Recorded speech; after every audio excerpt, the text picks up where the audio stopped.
Hey, everybody, this is Dennis Brown, former San Francisco 49er and Super Bowl champ. I'm here on the 49er Weekly Show, The Grueling Truth, with Dexter and Matt.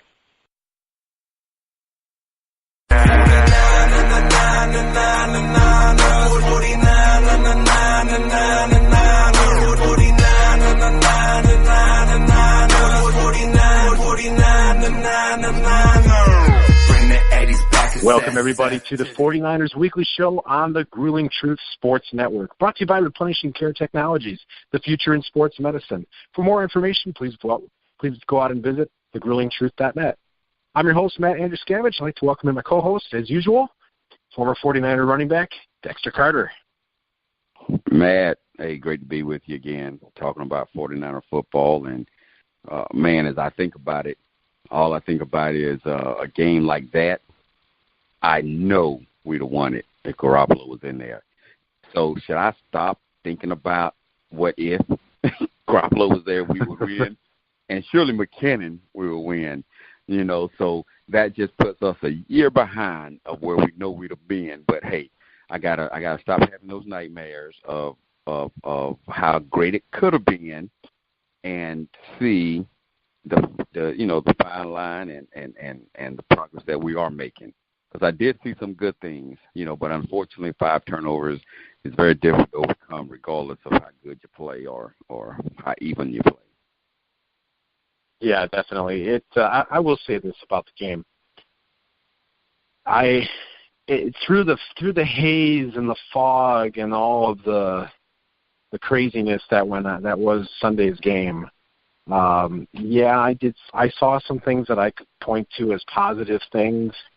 But that game, I think I was the most frustrated of any game in the last 3 years.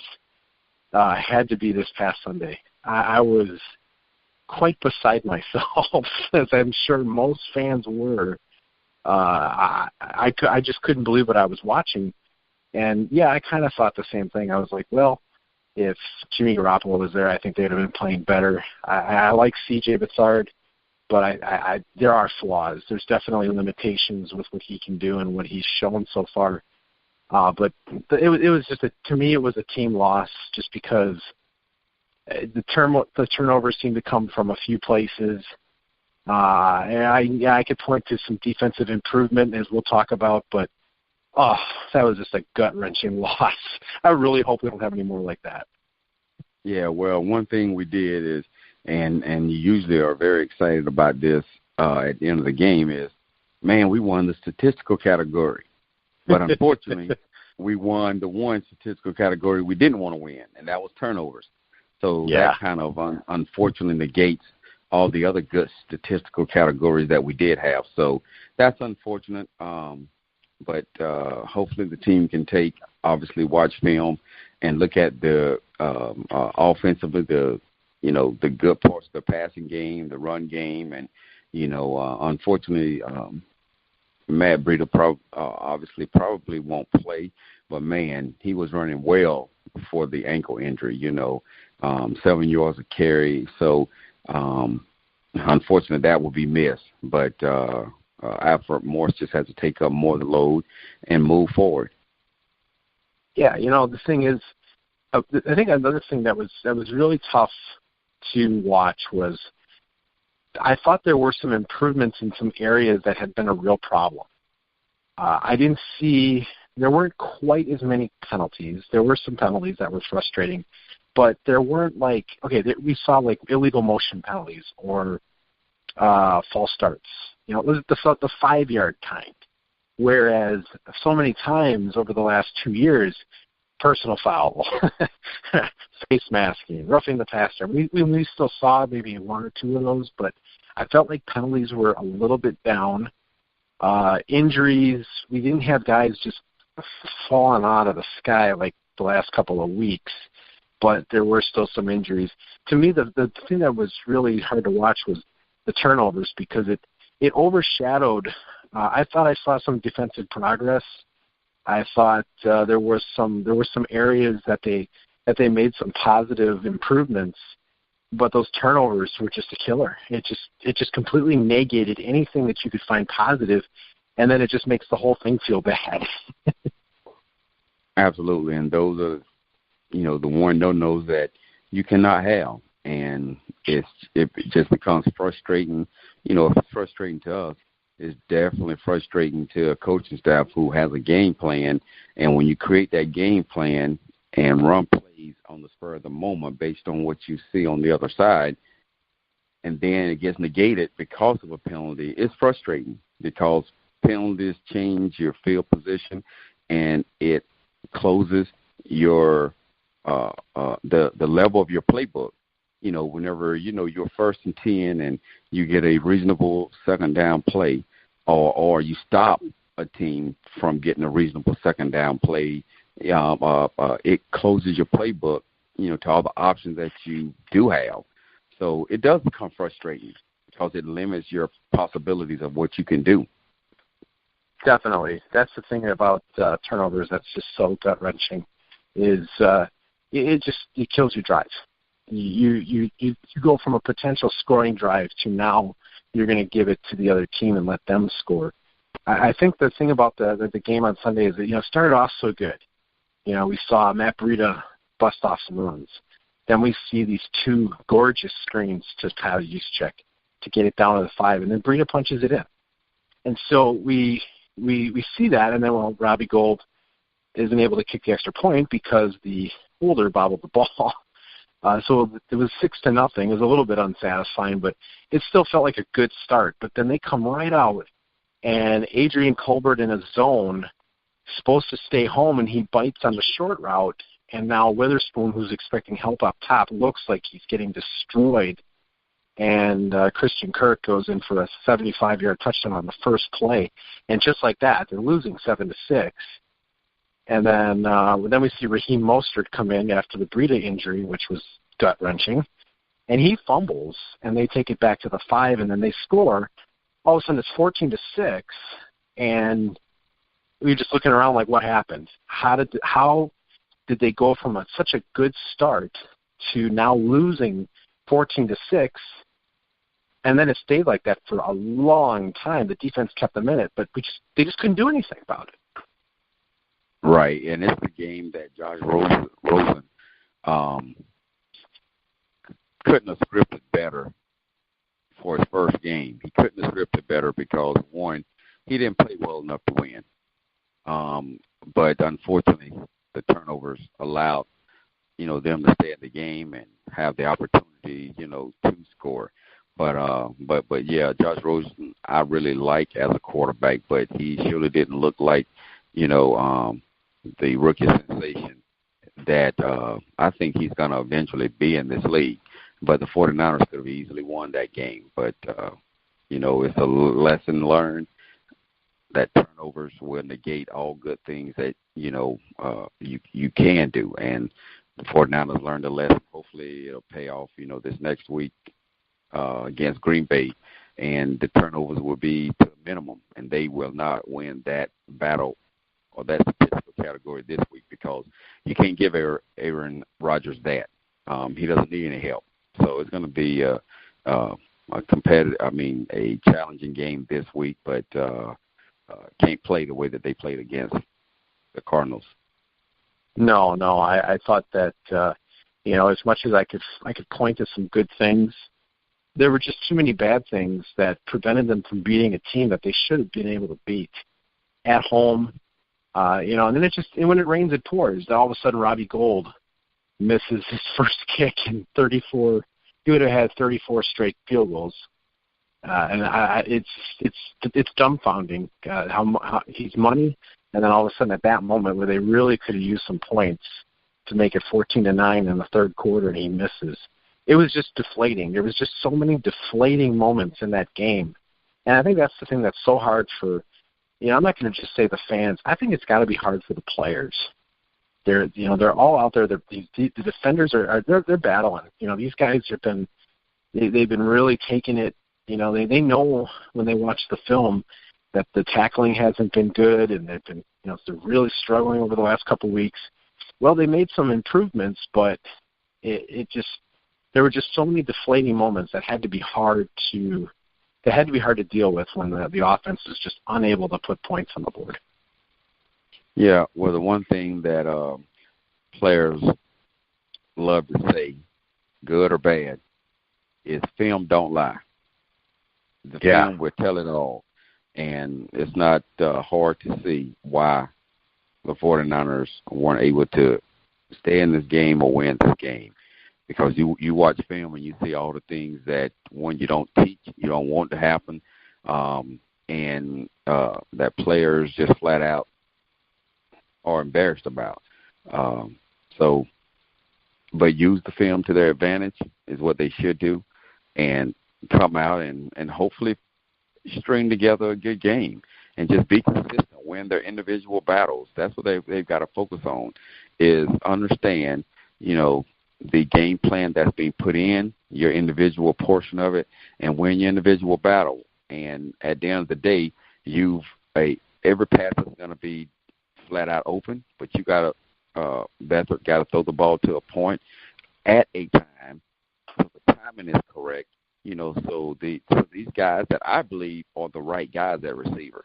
Our tight end is the right guy. I think he's performing at an all-pro level right now.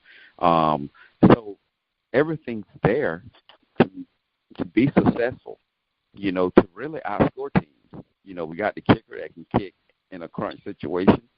Forget about the one miss last week.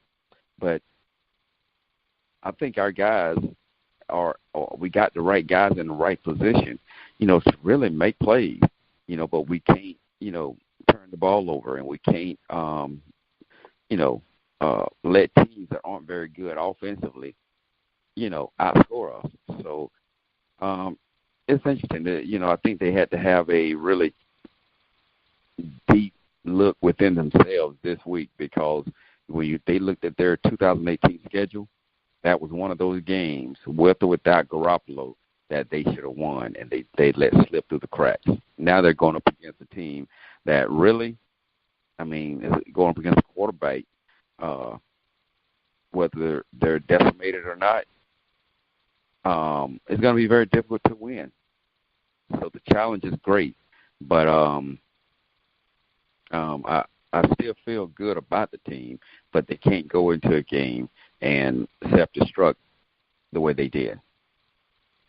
Yeah, I too see a lot of good things, like you're saying. Like you said, George Kittle, I think, is playing at a really good level. Matt Breida, when he's in there, is a home run threat right now. He's looking that good. I think there's just going to be such a difference when they have guys like Dante Pettis and Marquise Goodwin back in the game, and Matt Breida, because those three guys, to me, that is the speed of the offense right there. Those three guys, Breida, Goodwin, and Pettis. The rest of the guys are very good. I still like Pierre Garçon, even though there's times where I'm surprised this year at some of the drops, because historically that is not Pierre Garçon. And so now, it becomes difficult when a guy who's supposed to be very sure-handed is all of a sudden not sure-handed. But I like the supporting cast. I like the guys that they've brought in that fit the scheme. You can see why the players were drafted or brought in. Trent Taylor's playing good. Just look around. Kyle Juszczyk is good. Alfred Morris was a good pickup. I think the offensive line is playing better. The fact that 4 of those guys were hurt, and they all have played through these injuries. Joe Staley, I thought he was going to be out at least 2 weeks. He's out there playing. He's out there running on a screen pass. He looked good. Mike McGlinchey, first-round pick, right tackle, made Pro Football Focus Rookie Player of the Week. Highly graded, not only against the run where he's strong, but also in the passing game where people were really worried that he was going to struggle. He's playing well. Weston Richburg, he's playing through injury. Person is playing through injury. So there's a lot that's going on, and these guys are still battling through it. But now with the speed being out and the turnovers happening, it's just really grinded that offense to a halt. And it was really, really frustrating to see, because you see where they're playing well. They move the ball well. I think they got a lot of first downs. It felt like they outgained the Cardinals 3-1. I mean, other than the first play that the Cardinals had, and then when they scored their second touchdown on a very short field because of the Mostert fumble, what else did they really do until the fourth quarter? I thought the defense really did a good job against them. Rosen was overthrowing balls. They really weren't running much. David Johnson was held to virtually nothing. He kept running him into the middle of the line, and the defense actually did a good job stopping him. So I didn't feel like the defense was getting shredded. I didn't feel like there was a lot of missed tackles. I thought they played pretty good, but the offense just absolutely it was just self-destruct.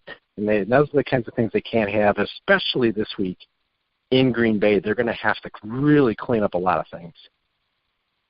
And the ability to clean it up, really, I hate to use the word easy, but when you watch film and assess what happens, it's something that can be cleaned up. And I love your assessment offensively. The one thing that I would say is my offensive MVP so far this year is the tight end Kittles. I really think he is the offensive MVP. He's been consistent. I think he's exceeded everybody's expectations. And when the ball comes to him or when he gets the opportunity to block, I think he has his, everybody's expectations of him has been reached. He's playing really, really well and consistently. So he's the guy that I think,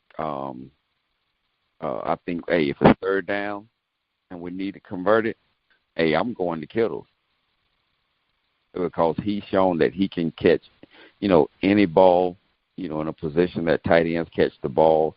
And, he gets the ball turned upfield and gets positive yardage. I really, really like this young man here and what the prospects of his future are.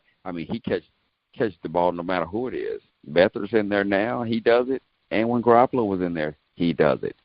So this kid here is going to be a key cog of this offense, with no matter who the quarterback is, and surely with this offensive team moving forward, in the future and be a part of the possibility of them making the playoffs. Now, this year, I don't think that's going to happen because I think the Rams are going to run away with the division.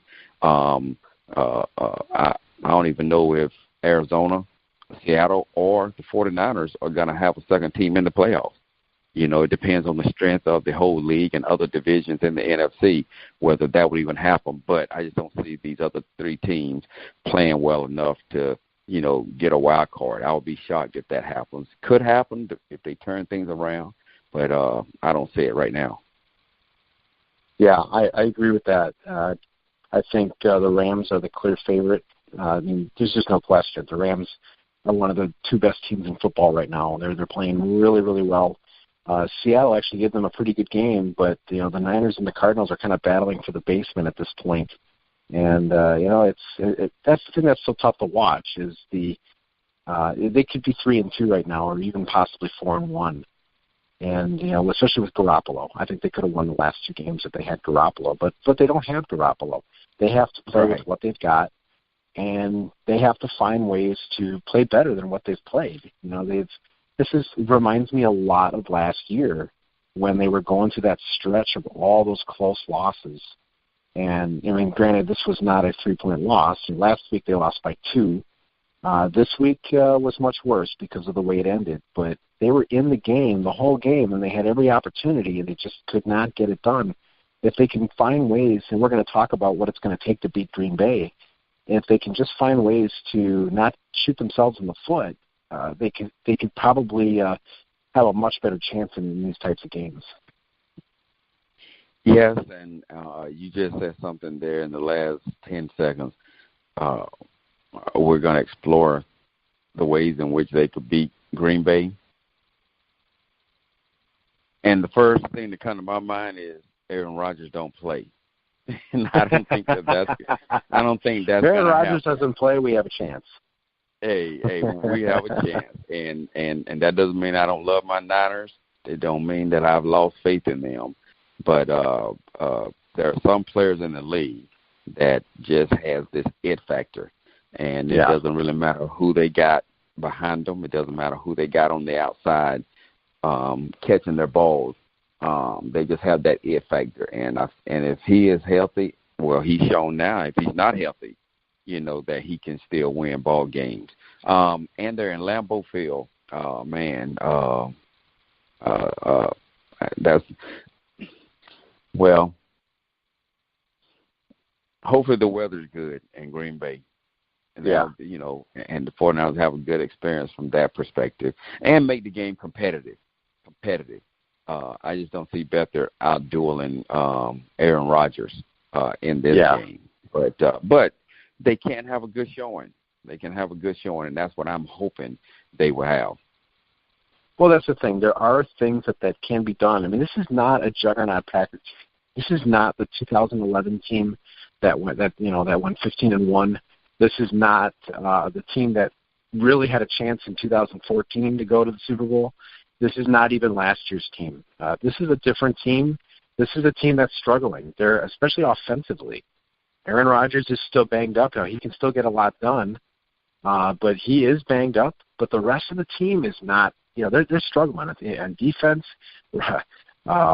Mason Crosby missed like four or five kicks last week, which was just unheard of. Now, it was on the road, so these things happen. So that's why this game definitely concerns me, because now they lost. Their back's against the wall. They're at home, Monday Night Football. All signs point to the Packers playing pretty well on Monday, but there are things that can be done here. The Packers don't have the juggernaut offensive line. If they can take advantage of the right side of that offensive line and generate a pass rush, Aaron Rodgers is not as mobile as he was. Now, his pocket presence is as good as anybody I've ever seen.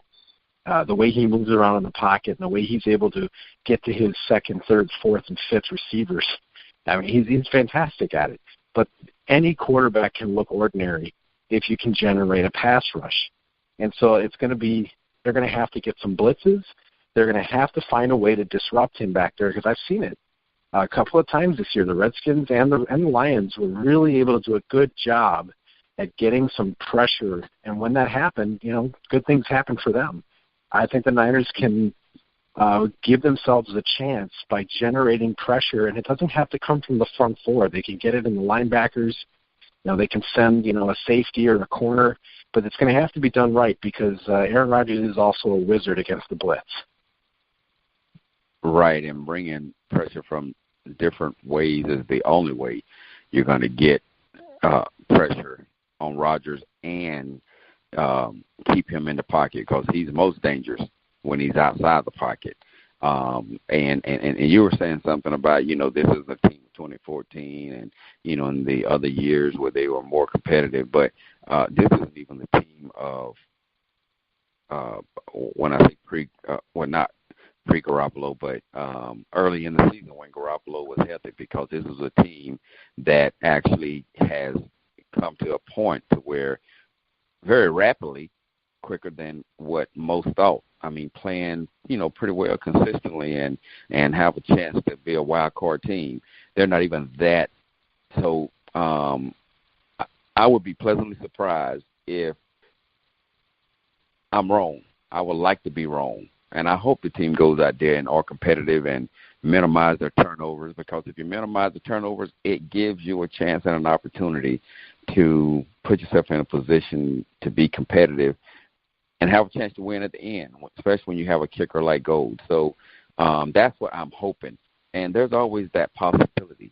But, if you let Aaron Rodgers, throw from the pocket, get out of the pocket and throw, you're going to be in trouble. Yes, there's no doubt about that. Now, another area that really bodes well for the 49ers is if Richard Sherman is on Devontae Adams. Richard Sherman has not allowed almost anything this year. I remember the one play that Stephon Diggs made against him when Sherman tripped over his foot and he got a 10-yard catch. That's it. There really has not been a lot. I think Richard Sherman can do a good job on Devontae Adams. It's going to come down to how will the Niners respond to Randall Cobb coming back from injury. is that going to be an issue? Will Jimmy Graham be a big factor?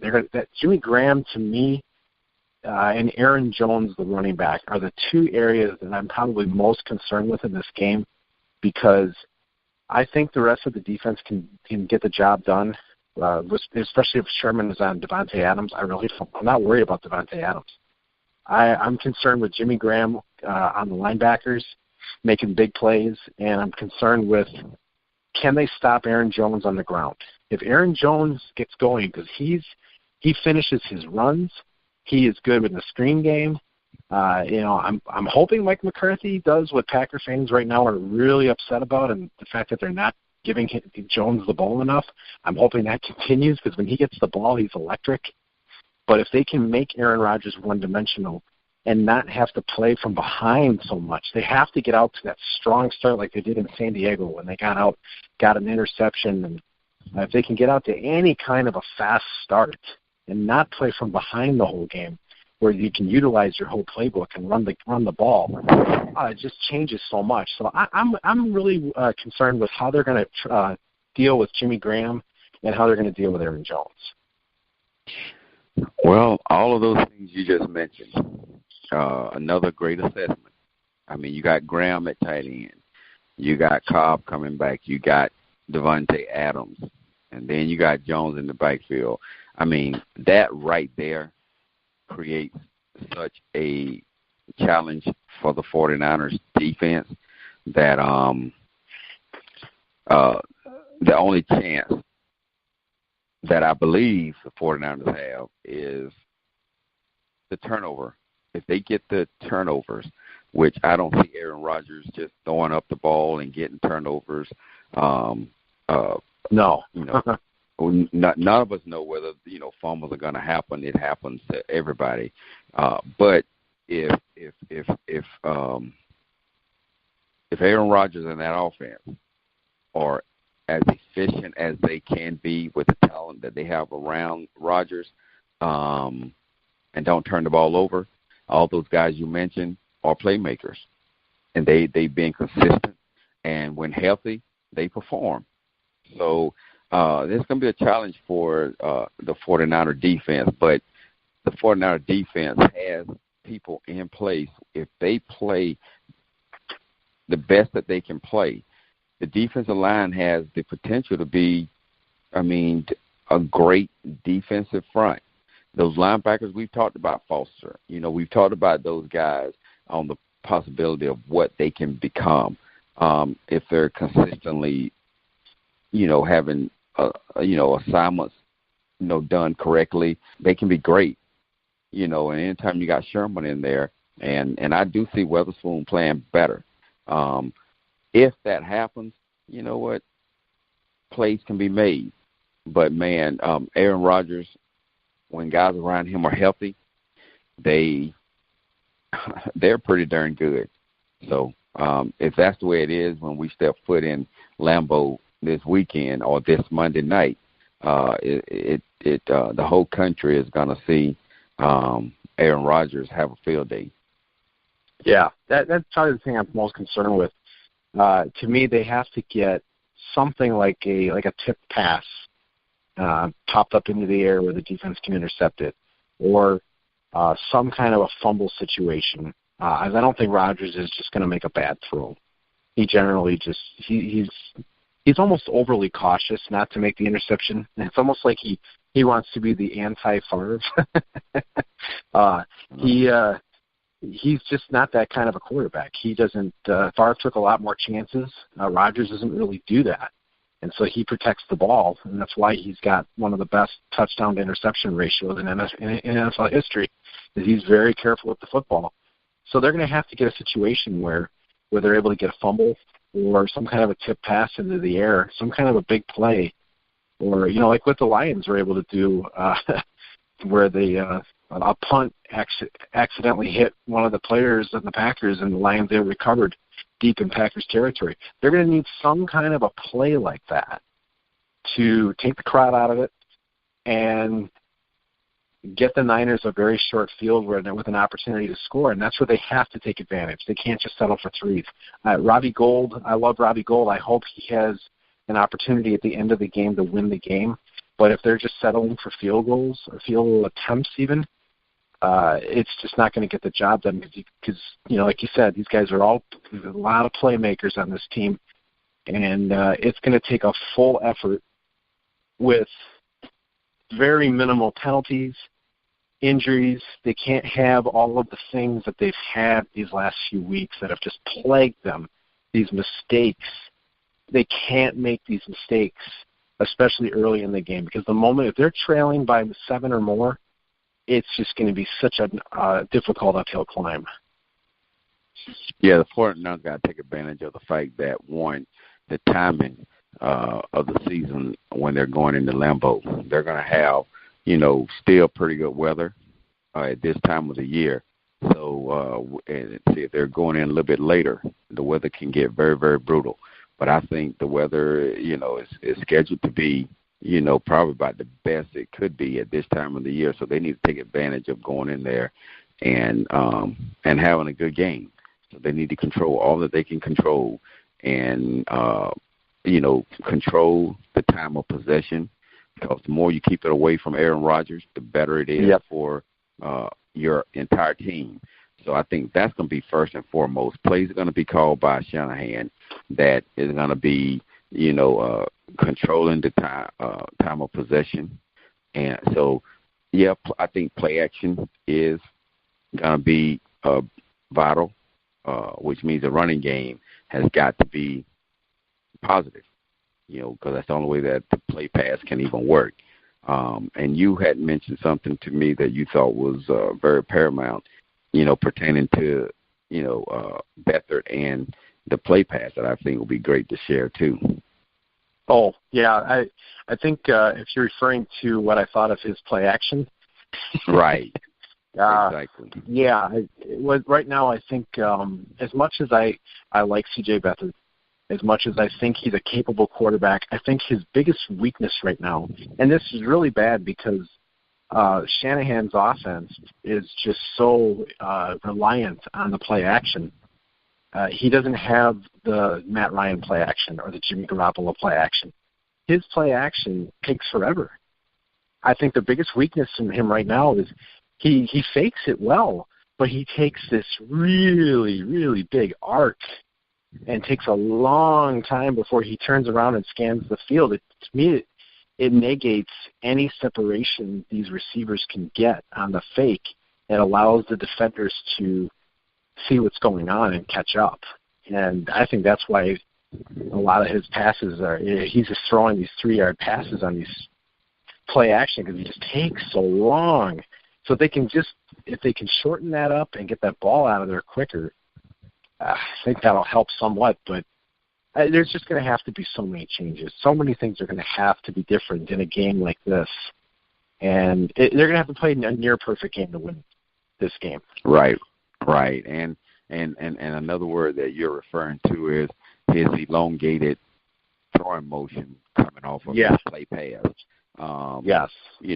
Those players, those quarterbacks over the history of the NFL that don't have strong arms, and one of them per se is Drew Brees, who just broke the passing record. But what Drew does, Drew understands that he doesn't have a strong arm like many quarterbacks in the league currently and over the history. But what he does, what he likes for, he makes up in anticipation, and he throws his receivers open. So he throws what looks like deep balls, but he's throwing it early and giving his receivers a chance to run under the ball. Now, that's what Beathard has to learn to do. Even coming off a play pass, he's got to get in a throwing position, release the ball sooner. So he's got a pre-snap read, and he's got to watch film, and he's got to know when and who is on his receivers, when they're going to come open, and he's got to anticipate that so the ball can come out sooner. And that's what he's not doing now. So the defensive backs that are average defensive backs, they're going to be able to get the ball, get their hand on the ball, knock it down, and at times intercept it if the ball's thrown behind, the receiver. They can intercept the ball. But But he does. He's got to improve that because the one thing Kyle Shanahan loves to do is play action. So it's not like he's going to call play action less. We just got to get better, or Beathard's got to get better at anticipating and getting the ball out sooner. You made two really good points. I think getting back to what you were talking about, time of possession, I think that's a huge factor in giving themselves a chance to win this game, and that's only going to be successful if they can stay on the field. If they can, you're talking about being successful on the play action. That's going to be paramount for staying on the field, controlling the clock, keeping Aaron Rodgers on the bench. That's a huge factor in them having a chance to win this game. To me, they have to win on first down. I thought there were too many times against the Cardinals where they did not win on first down. They either ran straight up the middle for a 1-yard gain, or they had like an incomplete pass, or maybe and then on second down they'd have like a false start to make it like 2nd and 15, 2nd and 16. They can't have that. The only way you're going to be successful is you're going to have to gain positive yardage on first down, whether it be on a short pass or on a successful run, and then give yourselves a chance on second and third down. You have to win on first down, and I think that gets done by a successful play action, like you're saying, and that will then in turn allow you to control the clock, move the chains, keep Aaron Rodgers on the bench, and then just, find ways to score. Green Bay is vulnerable. They have some areas where they're vulnerable. They have not played especially well on defense this year. Big plays can be had, but it's going to take they just can't have mental mistakes. The one thing that we know for sure is if you're not successful on first down and you create an opportunity or a situation to where the playbook shrinks when you're in second and long, third and long. What it does is it creates a monster out of Clay Matthews. He can wreak havoc on those offensive linemen and get into the quarterback like no other if you don't put yourself in manageable third down situations. He lets his hair back, and he's got a lot of it, and he comes hard. And that's what he's going to do in this game if the 49ers find themselves in third down and long. If it happens, then they're going to be in trouble all night long. Yeah, and I think that's also going to be it's going to predicate on winning in the trenches. Mike Daniels and Kenny Clark on Green Bay's defensive line are two really good defensive linemen. They lost Muhammad Wilkerson for the year a couple weeks ago, but they still got Mike Daniels and Kenny Clark who play very, very well. It's a problem. They've got players that can set the edge. They've got players that can win. In the trenches, and they're going to have to hold up. They're going to have to win against the run and the pass, like they did last week. I thought the offensive line played pretty well last week, but they're going to have to play better this week because if the defensive front is getting penetration, that just makes Clay Matthews' job a lot easier. And they can't have that. They can't have Green Bay's pass rushers getting after Beathard. If Beathard's under pressure, it's really going to be a problem. So hopefully we won't see that. And I really hope Marquise Goodwin is playing because I don't think they have anybody that can run with him. And if he can get the ball downfield to him, and plus that will open things up for George Kittle. I do think there's a lot of big plays that they can make, but there's just so many little things that have to happen. They can't shoot themselves in the foot, and they've got to win these individual battles. Well, we've laid out the assessment. We've laid out the game plan. We've laid out what we think can put us in a position, or the 49ers in a position, to have an opportunity to win. Now, hopefully those injuries that they've had, hopefully will heal up by Monday night. And because I know Breida, if he's out, that's going to impact the offense. But nonetheless, if he's not there, the game goes on. But pretty much the assessment that was laid out would give the 49ers the best opportunity, to win. So we'll see what happens. They can only control what they can control. If Aaron Rodgers is at his best, if those skill guys are at their best, then it's going to be a long night for the 49ers because it's going to be a scoring battle. And I think Green Bay will win that. Yeah, so hopefully none of those things happen. I'm going to be at the game. There's going to be a lot of Niner fans at this game. So, if you're at home watching a much Monday Night Football, you're going to see a lot of red in that stadium. I know this was targeted as one of the takeovers. So when a stadium gets targeted, it usually you can see a whole lot of red. So we'll be looking forward to that, hoping the crowd can help the Niners along, make it a little bit easier for them with that hostile environment. So hopefully the Niner faithful can be there to make that a little bit easier for them. So I'm hoping to see a lot of the things we talked about because sure would be nice to go up there and see the Niners pull this off because after the way things have gone, they really could use a positive shot in the arm here.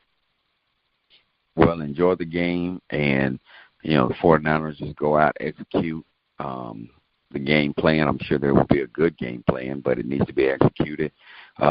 Minimize your turnovers, convert on third downs, and score touchdowns in the red zone.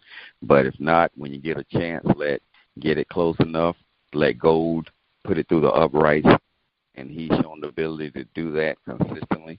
And when you have a chance to intercept the ball from Aaron Rodgers, you better take advantage of it because if you give him another chance, he's going to eat you alive.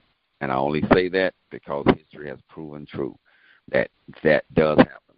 So good luck, and 49er faithful, look on, cheer on your 49ers. Well, you said a lot there. You said a lot of truth. They have to make those plays, and hopefully Aaron Rodgers does not